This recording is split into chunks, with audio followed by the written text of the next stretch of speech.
नमस्कार, बहुत स्वागत है आपका स्वदेश न्यूज में। मैं हूं शिवाली श्रीवास्तव आपके साथ और बात विवाद चिकित्सा पद्धति पर। कोरोना काल में वैसे तो जहां कई विवाद गहराए, वहीं सबसे बड़ा विवाद खड़ा हो गया जिसमें एलोपैथी और आयुर्वेद आमने सामने आ गए। विवाद की शुरुआत हुई बाबा रामदेव के विवादित बयान से। हालांकि विरोध बढ़ता देख उन्होंने अपना बयान वापस तो ले लिया, लेकिन उसके बावजूद यह विवाद कम नहीं हुआ। स्वास्थ्य और विज्ञान मंत्री डॉक्टर हर्षवर्धन ने बाबा रामदेव के इस बयान को दुर्भाग्यपूर्ण बता दिया। जहां बाबा रामदेव ने आईएमए पर कई सवाल खड़े कर दिए, अब पलटवार में आईएमए ने केस दर्ज कराने की मांग की है। लेकिन सवाल यही कि क्यों आखिर इलाज की पद्धतियों पर विवाद क्यों सवाल किए जा रहे हैं, जबकि दोनों की अपनी ही अलग विशेषता है। इस पर विस्तार से चर्चा करेंगे। हमारे साथ डॉक्टर आर.एन. टंडन जुड़े हुए हैं, पूर्व जनरल सेक्रेटरी हैं आईएमए के, और डॉक्टर दिनेश चौधरी हमारे साथ मौजूद हैं, आयुर्वेदिक डॉक्टर हैं। सर, बहुत बहुत स्वागत है आप दोनों का स्वदेश न्यूज में। जी डॉक्टर दिनेश, सबसे पहले मेरा सवाल आपसे ही है, क्यों ये विवाद गहराया है? क्या आपका क्या कहना है इस बारे में? मैडम, सर्वप्रथम मैं आप लोगों को यह बताना चाहता हूं कि वाद बिल्कुल नहीं है जी। बस हर कोई अपने आप को सर्वश्रेष्ठ बताने के लिए आगे आ रहा है जी। तो यही विवाद का कारण बन गया। मैं डॉक्टर क्योंकि कोरोना वायरस पर आज तक किसी भी पैथी में कोई सटीक इलाज नहीं मिल पाया। तो हर थोड़े सा भी इफेक्ट मिलने पर हर पैथी अपना सिद्धता बताना चाह रही है। तो यही विवाद का कारण शुरू हो गया। जी डॉक्टर टंडन, जिस तरह से हम बात कर रहे हैं, एक बयान के बाद ये जो विवाद गहराया है, खैर हम उस पर नहीं जाना चाहेंगे, लेकिन हम आपसे ये जरूर जानना चाहेंगे कि एलोपैथी की अलग विशेषताएं हैं, सब जानते हैं, दोनों अपनी अपनी जगह सिद्ध हैं। तो ऐसे में आपका क्या कहना है इसको लेकर? नहीं, देखिए, जिस भी विवाद की बात हो रही है, उस विवाद से कोई भी कहीं चला जाए, पर हमारा आयुर्वेदिक का और एलोपैथिक का कोई आपस में झगड़ा नहीं जी। हमने आयुर्वेदिक को कभी कुछ नहीं ये कहा, आयुर्वेदिक को हमेशा सम्मान है, बल्कि हमारी बहुत सारी मीटिंगों में आयुर्वेद के डॉक्टर्स आते हैं, वहाँ हम लोग डिस्कशन करते हैं और क्या पॉजिटिव है क्या निगेटिव है उस पर करते हैं। इवन गवर्नमेंट की बहुत सारी पॉलिसीज के ऊपर भी जब हम लोग को डिसीजन लेना होता है कि ये डिसीजन किसके हित में है, क्या आम आदमी के हित में है या किसी खास पैथी के हित में, उसके लिए भी हम लोग आयुर्वेद के साथ हमेशा डिस्कशन करते हैं। तो आयुर्वेद और एलोपैथ का कोई आपस में लड़ाई और या कोई मन मुटाव जैसी कोई बात ही नहीं। आयुर्वेद की जो अपनी पॉलिसी है, जो उनकी अपनी पद्धति है, वो हमारे हिंदुस्तान की न जाने किस समय से चली आ रही पद्धति है, उसपे हमारा किसी को कोई भी वो ऑब्जेक्शन नहीं है, ना ही हमारा कोई मतभेद है।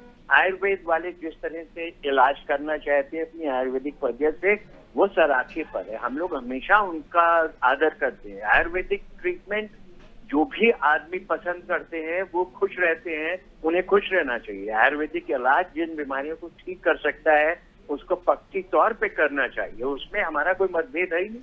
हमारा मतभेद तो वहां पर आता है जब लोग हमें उलझा देते हैं, ये कहते हैं आपस में आप लड़ो, आयुर्वेद और एलोपैथी वाले।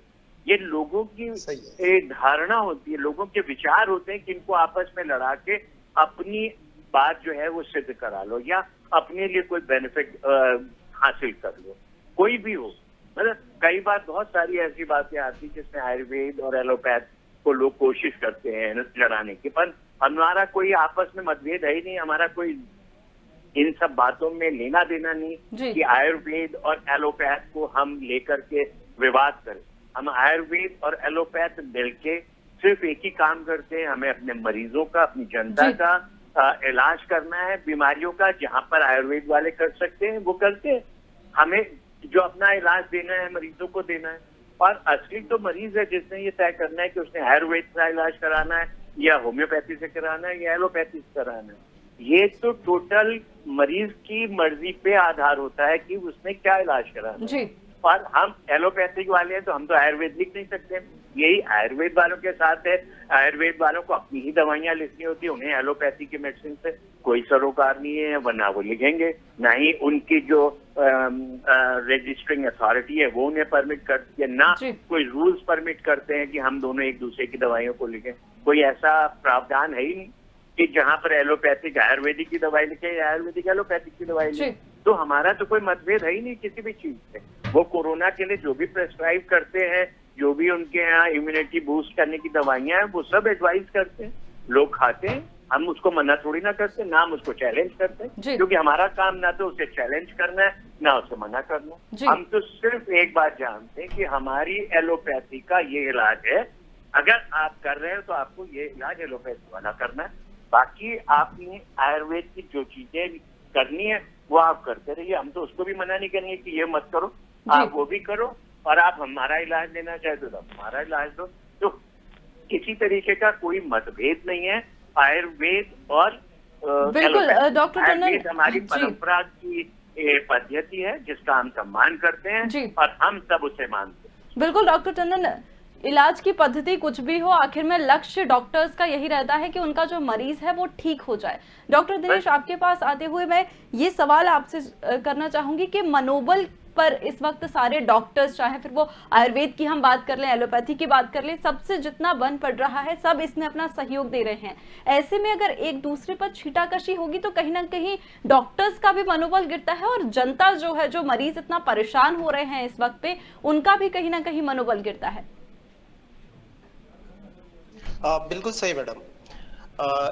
एक्चुअली आयुर्वेद का जो प्रयोजन है, मतलब जो एम है, वह है स्वस्थस्थ स्वास्थ्य रक्षणम आतुरस्य विकार प्रशमनम च।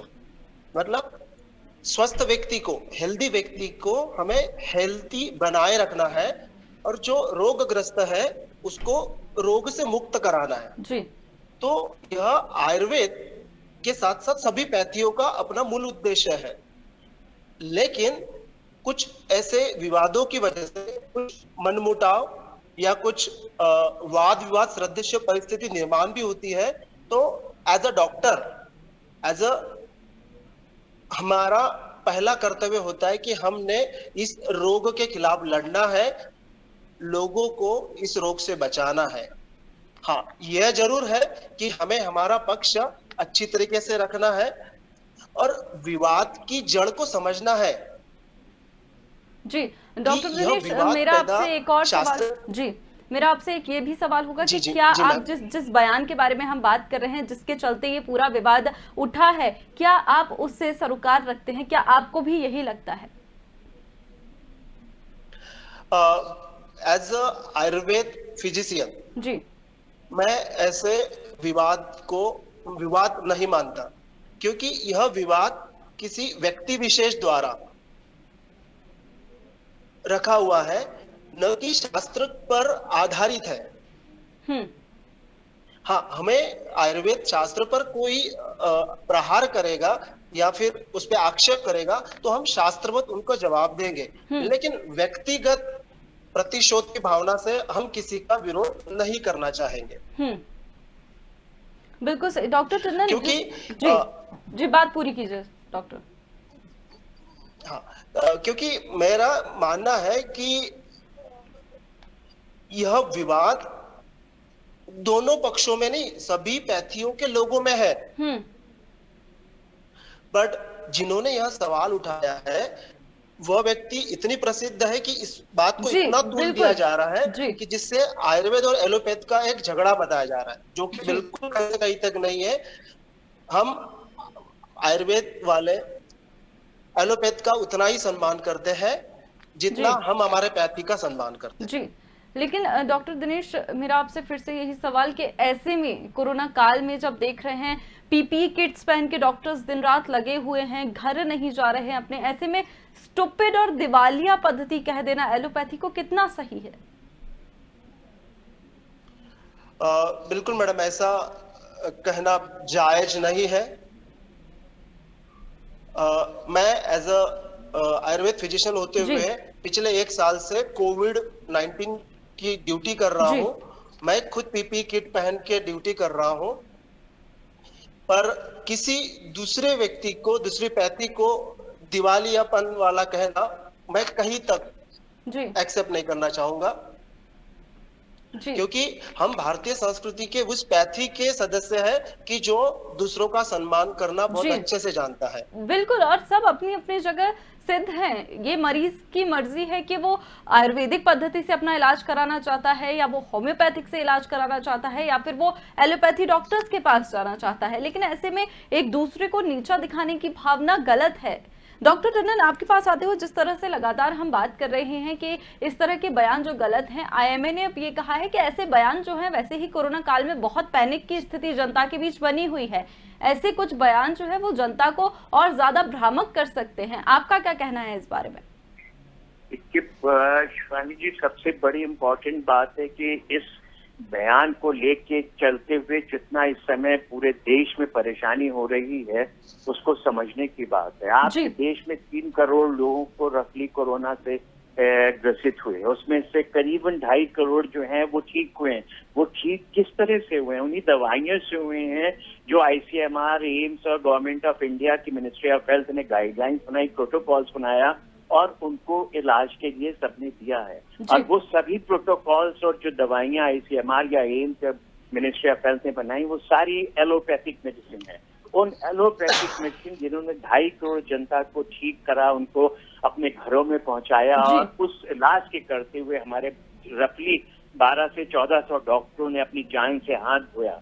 ऐसे लोगों के ऊपर किसी भी तरीके के लांछन लगाना, किसी भी तरीके की गलत बात करना, ये शर्मनाक है, दर्दनाक है हमारे लिए, बल्कि उन सभी लोगों के लिए जिन्होंने अपनी जान गंवाई उनका इलाज करते हुए, और खासकर उन मरीजों का जिन्होंने अपनी जान गंवाई इस लड़ाई में लड़ते हुए। और उसके ऊपर ये कहना कि एलोपैथी की मेडिसिन ने लाखों लोगों की जान ली, मतलब इस तरीके के अनसंवेदनशील बयान जो है, ये एक तरफा इस तरीके की बात हो गई कि इस पेंडेमिक में जो एक्ट है, एपिडेमिक एक्ट, उसके अंदर इस तरीके की बात करना जो है अपने आप में एक दंडनीय अपराध है।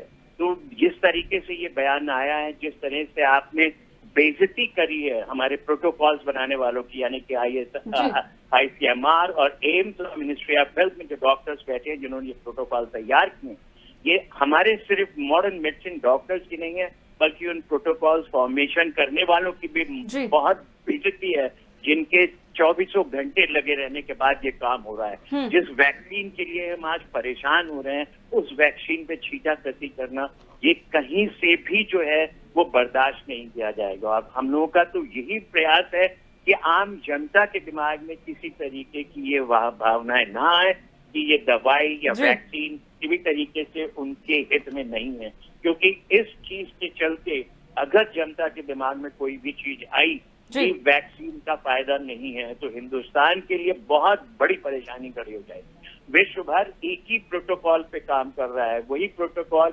हिंदुस्तान में चल रहा है, वही दवाइयां हिंदुस्तान में दी जा रही है, यानी कि हमने सारे विश्व के इलाज को जो है एक शब्द में, एक झटके में कह दिया कि सब जो है दिवालिये हैं, अनसाइंटिफिक हैं, सबने जान ले ली है सबकी। इस तरीके के बयान देने से न कि हिंदुस्तान के डॉक्टरों की ही बदनामी हो रही है बल्कि पूरे विश्व में हिंदुस्तान की बदनामी हो रही है।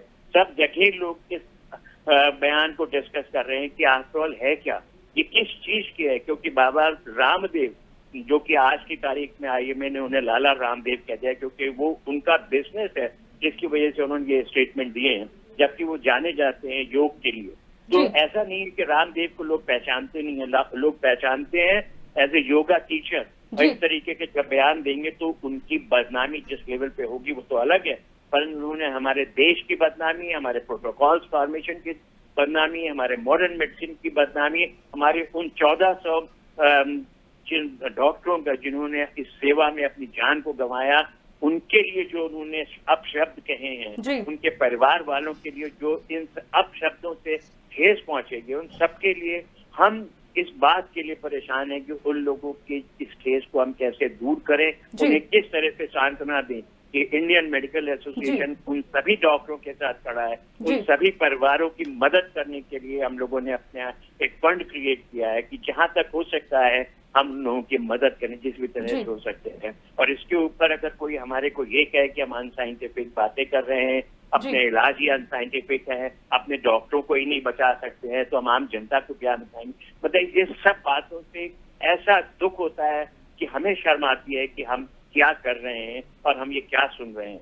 हमारी रिक्वेस्ट रहेगी हमारे उन सभी लोगों से जिन्होंने ये प्रोटोकॉल्स फॉर्म किए हैं, इनके अगेंस्ट में अपनी राय दें, अपने स्टेटमेंट दें। और गवर्नमेंट को जिस तरह से प्रधानमंत्री को और हेल्थ मिनिस्टर को सबको हम लोगों ने रिक्वेस्ट भेजी है कि इस तरीके के अफवाहों को रोकने के लिए ऐसे लोगों पर जो इस तरीके के विवाद खड़े कर रहे हैं उनके खिलाफ एपिडेमिक एक्ट में एक्शन लिया जाए। हर तरफ यही एक आवाज उठ रही है कि इस तरीके की बातों से हमारी जनता के बीच में जो माहौल बनेगा, जो उनके दिमाग में प्रॉब्लम्स आएंगी, उसको संभालना और समझाना कितना मुश्किल होगा। आपके चैनल से हम रोज सबको समझा रहे हैं कि क्या करना है, कैसे करना है।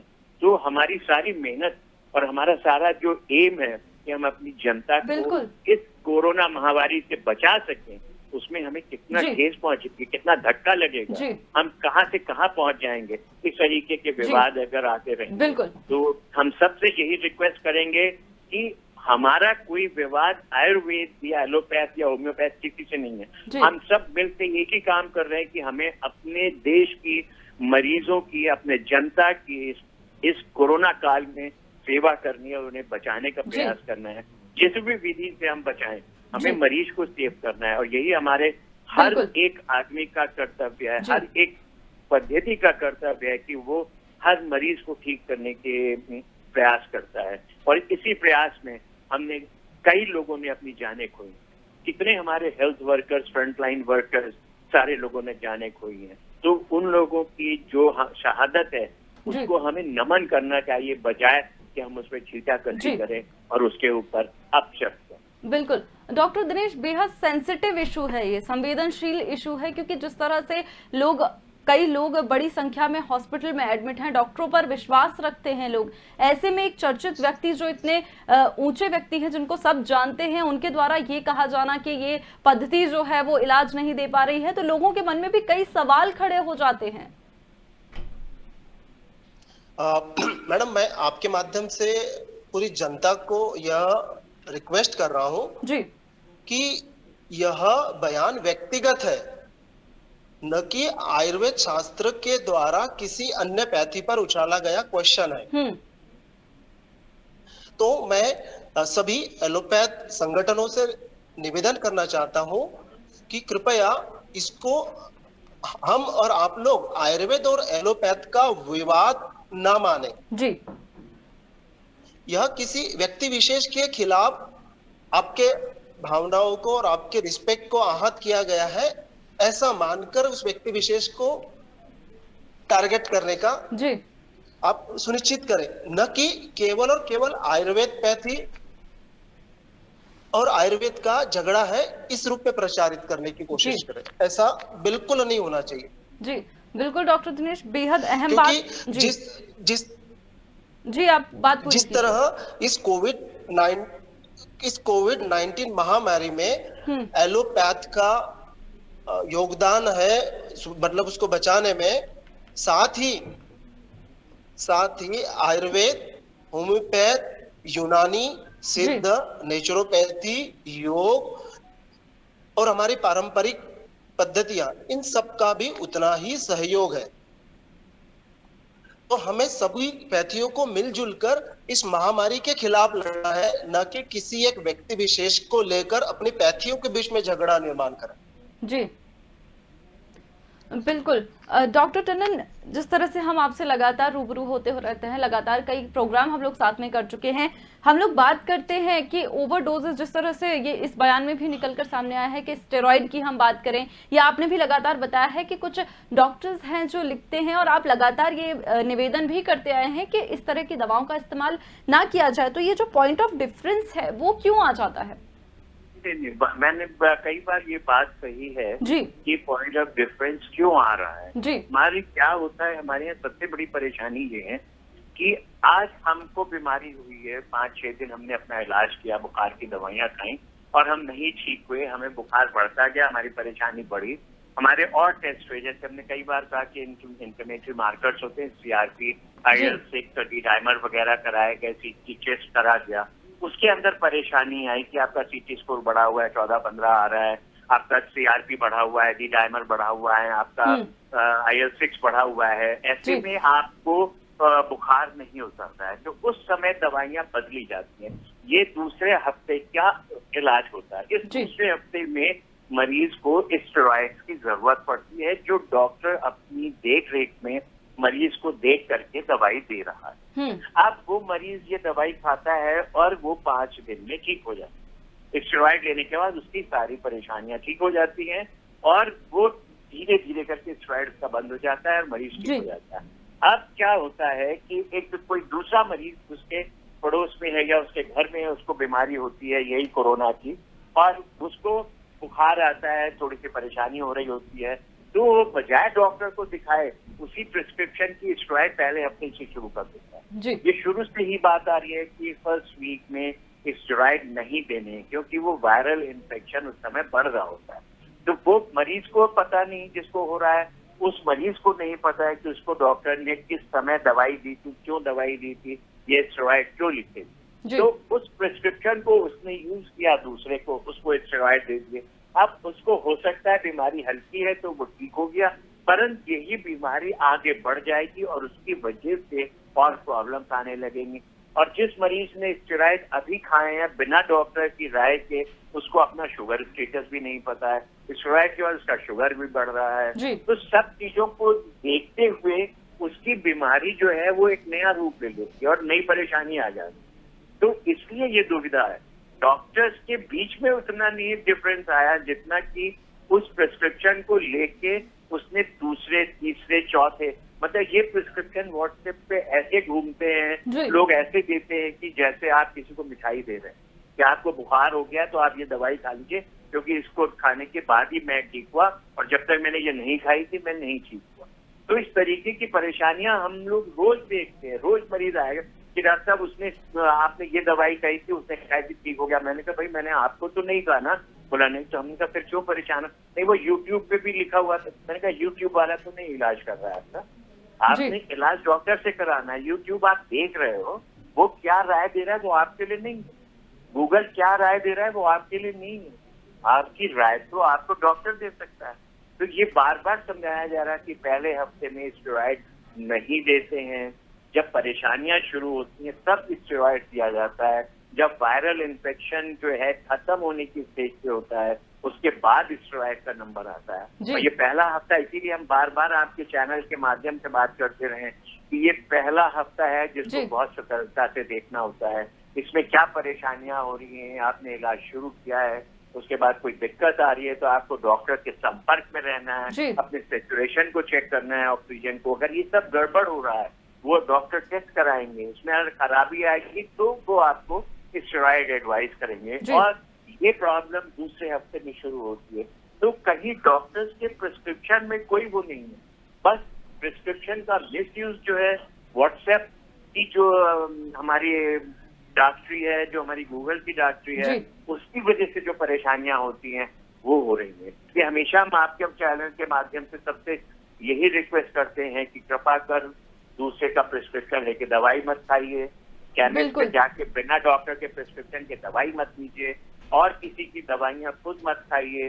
डॉक्टर को दिखा करके उसकी राय से ही सब काम कीजिए, तो आप भी ठीक रहेंगे, दवाइयों का जो दुष्प्रभाव है वो भी नहीं होगा, और आने वाले समय में किसी तरीके के कॉम्प्लिकेशन भी आपको नहीं होंगे और हम कोरोना को ही रोक सकेंगे। अदरवाइज जब वायरल इन्फेक्शन में आपने स्टेरॉइड खाया तो वायरस का लोड आपकी बॉडी में बढ़ता है और आपको कॉम्प्लिकेशन होते हैं। बार बार ये बातें बताई जा रही हैं कि बिना मतलब के अगर आपने किसी के कहे से स्टेरॉइड खा लिए पहले हफ्ते में तो आपकी तकलीफ बढ़ सकती है, नुकसानदेह हो सकती है, फायदा नहीं करेगी। जबकि यही दवाई दूसरे हफ्ते में जब शुरू होती है तो वो फायदा करती है, आपकी तकलीफ को रोकती है, और आपको आने वाले समय में जो ये ब्लैक फंगस, व्हाइट फंगस और येलो फंगस होती है उसको रोकने में आसानी देती है, और आपकी शुगर को कंट्रोल रखती है। क्योंकि शुगर ले दे के स्टेरॉइड के साथ आपके लिए मुश्किल खड़ी करती है। और जिनको नहीं भी शुगर होती है, स्टेरॉइड के बाद उनकी भी शुगर हो जाती है।